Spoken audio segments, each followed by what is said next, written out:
Mahilig ba kayo sa mga manika? Paano kaya kung tayo naman ang paglaruan ng mga manikang ito?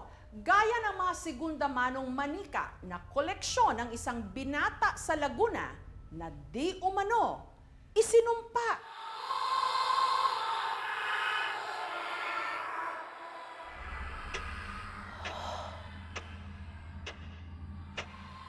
Pasensya ka na at patawad kung nagambala pa kita. Hayaan mo, alagaan kita. Kasi alam ko naman ako lang nagmamay-ari sa'yo.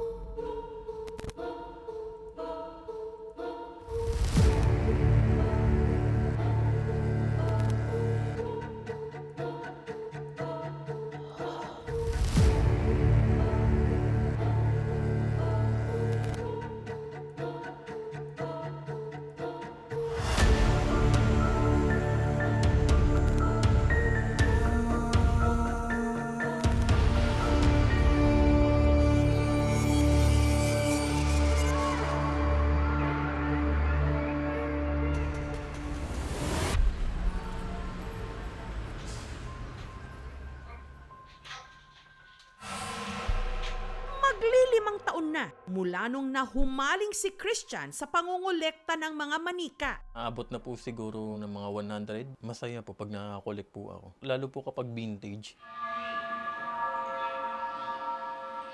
Display lang po talaga sila. Mahirap din po sila alagaan, lalo po sa paglilinis. Kailangan dahan-dahan lang po.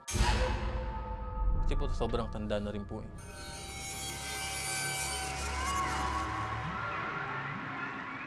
Pero ang mga manika ni Christian, hindi lang daw simpleng pan-display o laruan. Di umano ang ilan kasi sa mga ito haunted. Yung mga kapatid ko po, takot po sila, lalo pag nandito po sa bahay. May sound na nanggagaling dun sa kwartong yon. Parang may naglalaro po ng mga manika.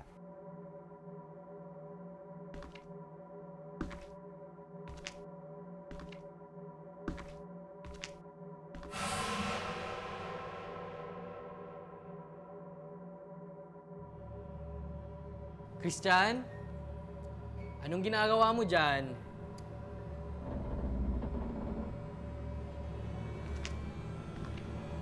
Christian?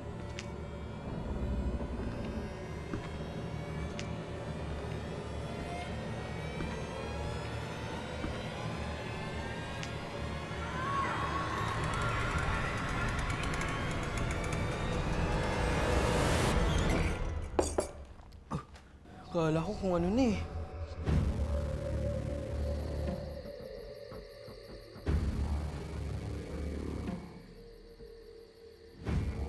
Magbaba niyo po sana ako ng madaling araw.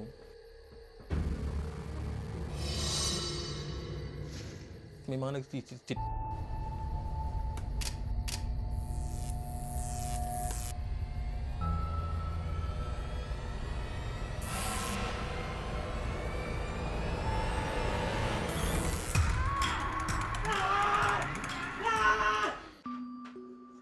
Isa raw sa mga pilyo niyang manika ang kinostomize nilang doll na pinangalanan nilang Clark.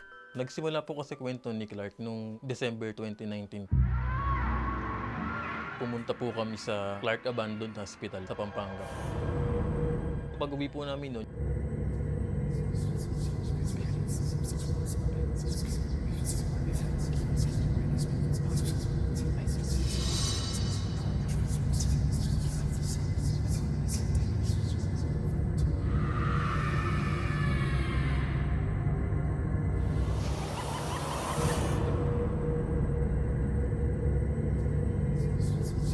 itim na itim at duguan po.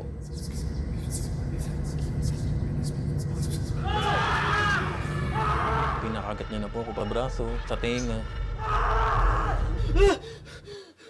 Tinignan niya lang ako ng matagal. Saka lang po siya nahimasmasan. Ang bangungot na yon, makailang beses pa raw na ulit. Kaya Kaya si Christian nag-isip na ng solusyon. Nabuo po yung idea ko na maghanap po ng dal na lalaki. Binili ko po siya sa Japan Surplus. Pininturahan ko po siya ng black. Yung nakabaligtad na cross po, magre-represent po sa evil.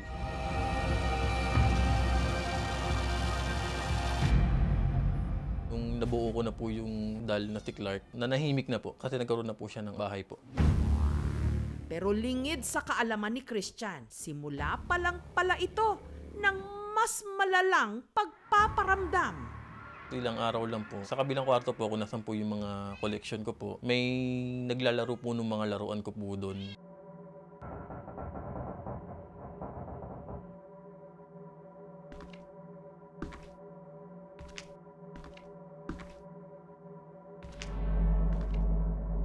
Pinakalaruan lang po yung gumagalaw. Tapos wala naman po akong nakitang iba.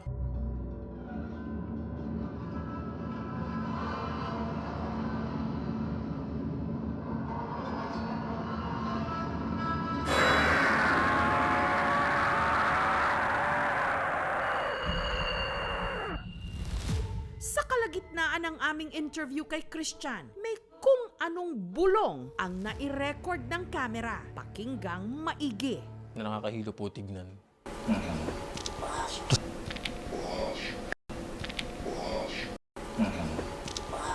Pero sa halos 100 niyang mga manika, hindi lang daw si Clark ang mapaglaro. Ang ganda-ganda mo naman, Joel. Kaso, wala nang space dito eh. Tabi na lang kaya kita sa kama.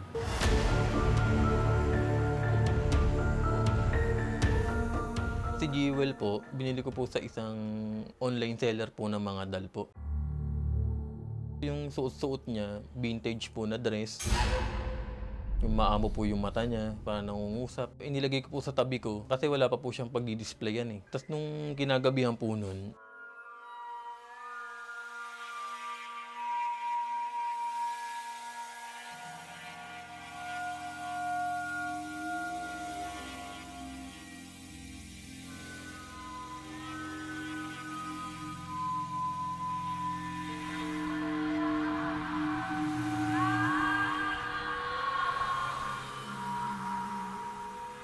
meron pong malaking babae sa uluhan ko po. Sinimas-simas niya po yung ulo ko. Malamig po yung kamay niya. Kaya po ako nagising.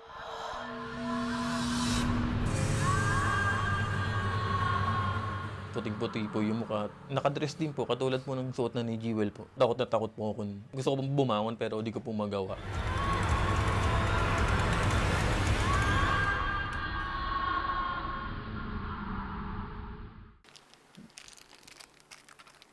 Nag-aalay din po kami ng mga candy. Offerings na din sa paniniwala ko para po swertihin. Pantay-pantay po yung pagtingin ko. Wala pong favoritism kasi baka yun po mag-inggitan na naman po.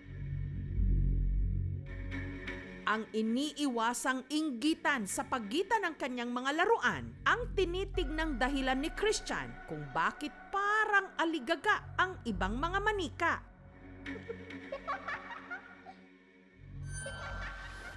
May bago po akong dal na hinahanapan ko po siya kung saan ko po i-display.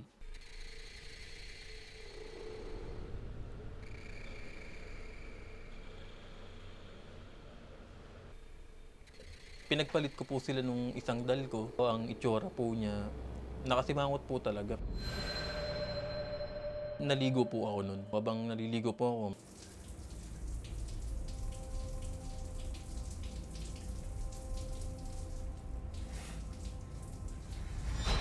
Ay!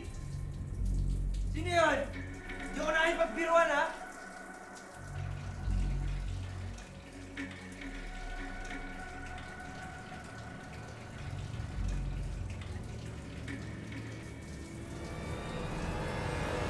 Wag! Wag! nagalit po siya dahil pinagpalit ko po sila ng pwesto.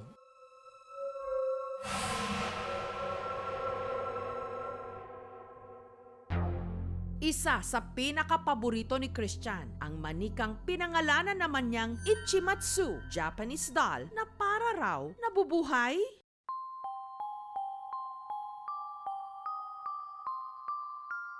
Binili ko din po sa isang online seller. Pag-unbox ko po, yun po, gandang-ganda po ako sa kanya.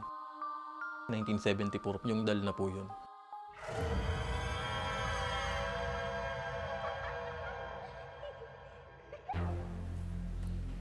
Dahil vintage doll ka, dito para kita ka agad. Di-display ko po siya ng nakapatong lang po sa cabinet. Tapos yung box po niya, naiwan po sa taas.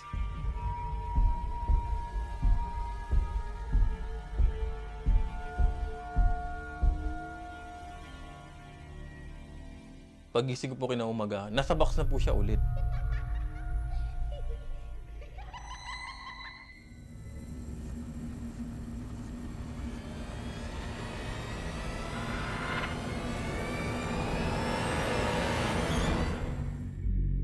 Hanggang isang araw, may nag-message kay Christian. Yung kakilala ko pong pagan witch, nag-PM po agad siya sa akin. Ibang tingin ko sa doll na yan. Nananakit yung dibdib ko para akong tinutusok. Ibig sabihin, curse siya. Nagulat po ako kasi wala pa naman po akong pinagkukwentuhan na tungkol nga po sa ginawa niyang kababalaghan na lumipat sa box. Ang nagbenta kay Christian ng manika, nahanap ng aming team. Yung owner po niyan ay Japanese. Sa nanay niya po yung dal na yan. Galing po sa Japan. Pumanaw na yung mother niya, kaya binenta niya na sa online. Kahit sa tingin ko po na may sapi yung mga dolls, di na po ako natatakot eh. Kung masamang spirits man po yung nakalagay sa kanila, ipapakleanse ko na lang. Sa kabila nito, si Christian may mga pag-aalinlangan. Tulad po na sabi ng iba, kailangan pong basagin, sunugin. Pero di ko po kaya yun eh. Ilang araw bago mag-undas, binisita si Christian ang paranormal investigator na si Clyde. Hindi ko alam kung anong klaseng presensya meron or kung anong klaseng energy yung bumabalot dito sa lugar na to. Magandang gabi po. Pasok po tayo.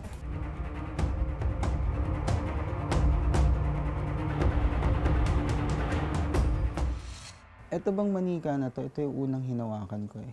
Anong ginawa nito sa inyo? Sa panaginip ko po na nangahabol po sa akin, tas nangangagat. Ito may mga pangalan nito sigurado. Meron po. Kapag nabigyan natin ng pangalan, tendency nagkakaroon tayo ng tinatawag natin na anthropomorphism. Kumbaga nagiging buhay siya para sa atin. Etong apat na to, iisang energy signature lang yung nakikita ko. Iisa lang yung kumokontrol sa kanila. Sino yung unang dumating sa kanila apat? Si Clark po, yung itim po. So sinasabi ko na nga ba? So ginagamit ni Clark malamang itong tatlong to. At kung sino yung gumagamit kay Clark, nagsisimula sa'yo. Kasi napanaginipan mo to, ginawa mo to, binuhay mo. Ikaw yung nagpipid ng energy sa kanila. Itong istorya ni Clark is isa siyang bata. Yung buong katawan niya nasunog. And then sobrang galit niya, kaya siya hindi matahimik sa ngayon. Gusto ni Clark ng kalaro, kaya itong mga manika na to is pinakikialaman niya na rin. Stop doing this. Iniisip ko na rin po para mga bata din po sila. That's true. Pero the thing is, we should not tolerate. Kapag tinuloy-tuloy mo yan, dadami sila. And kapag dumami sila, ikaw rin mapapahama. Hindi mo alam kung ano yung pwede nilang gawin sa'yo. Huwag mo silang i-spoil. Ayoko pong ipasunog o ipasira po. We are going to do some other method. Bit-bit ang mga pinaniniwalaang possessed na mga manika. Bumiyahe pa Kalamba sa Laguna kung saan isasagawa ang ritual.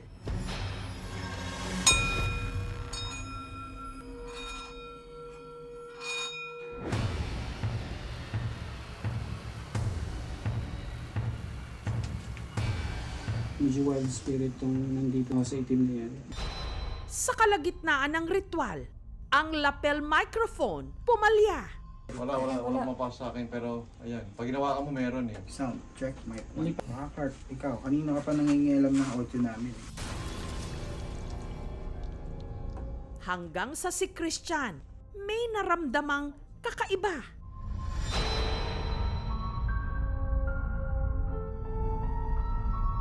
Mabigat po yun. Nakayakap kasi sa ano mo. Sa dito mo sa palo. Sino pa nakayakap? Si Clark. Parang Ngayon? alam mo yung bata na nagpapakape. Clark, pumapayag naman ako na nandyan ka, pero yun lang, huwag ka lang manggugulo. Iuwi pa din kita sa bahay. Willing ka ba na alagaan siya? Willing po. Ang gagawin natin, isisil natin si Clark dito sa loob. Bakit siya sa tingin mo na tahimik nung ginawa mo siya? Nung narinig namin yung audio file na sinend sa amin is talagang kinilabutan kami. Hindi joke yun. Tinry ko siya is slow-mo. Wala siyang audio coming dun sa guy na nagsasalita. Ang manika at ang lahat ng bagay ay pwede ring masaniban. Ang demonyo will come in different ways. Ang kailangan lang natin talaga ay magtiwala sa Diyos. Wala silang dapat ikatakot sa pangongolekta ng dolls kasi hindi naman lahat ng dolls ay haunted. Para kasi yung tao rin naman yung manika, doon nila nilalagay lahat yung mga affection nila.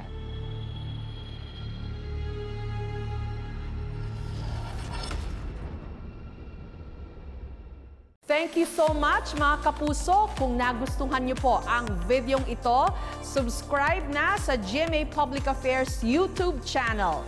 Don't forget to hit the bell button for our latest updates.